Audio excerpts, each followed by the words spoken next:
Hey guys, recent video में आपसे 3 questions पूछे गए थे। First question was per capita per day requirement of milk कितनी होती है? So the correct answer is 300 grams. Second question was India का फर्स्ट एग्रीकल्चर सेंसस कब कंडक्ट किया गया था? सो द आंसर इज 1970। हमने एक वीडियो में देखा था इंडिया का फर्स्ट लाइव स्टॉक सेंसस कब कंडक्ट किया गया था, उसका आंसर था 1990। नेक्स्ट क्वेश्चन, पीएम फसल बीमा योजना स्कीम कब लॉन्च की गई थी? तो उसका करेक्ट आंसर है 2016 में। So hey guys, I'm Bhagyashree and welcome to this video. Today we are covering another 10 basic but important points of horticulture. So let's get started. So first question, Pusa snowball is the variety of which crop? Answer is cauliflower. Second question, India का share fruit production में कितना है? सो अगर specifically कहा जाए तो 10 to 12%.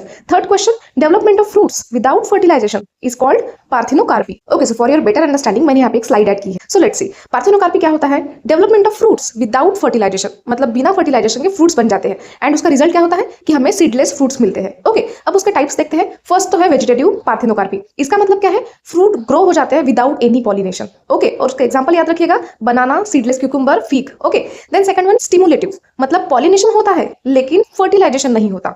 इसका example याद रखिएगा, seedless watermelon. And third one stenospermocarpy. So यहाँ क्या होता है? फर्टिलाइजेशन भी होता है, सीड्स भी बन जाती है, बट सीड्स का साइज बहुत टाइनी होता है एंड वो कुछ समय बाद अबॉर्ट हो जाती है. ओके, उसका एग्जांपल याद रखिएगा, seedless grapes.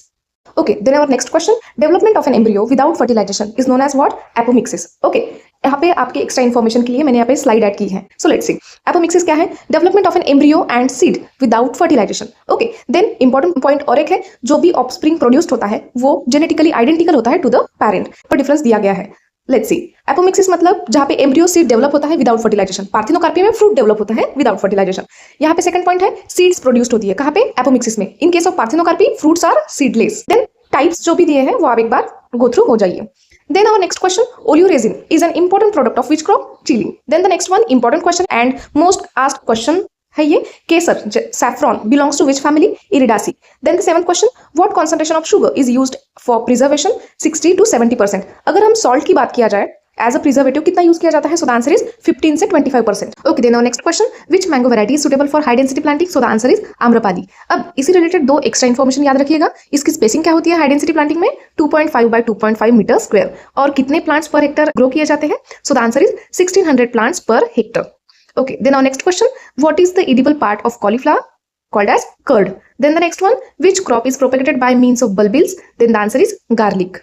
Okay guys, so that's it for today's video. अब आपकी स्क्रीन पर दो 3 क्वेश्चन दिख रहे हैं, उसका आंसर आपको कमेंट सेक्शन में करना है. First question is world cotton day every year किस दिन सेलिब्रेट किया जाता है? Second question, national food security mission कब लॉन्च किया गया था? And the third question, first state in India to launch its own dedicated climate change mission.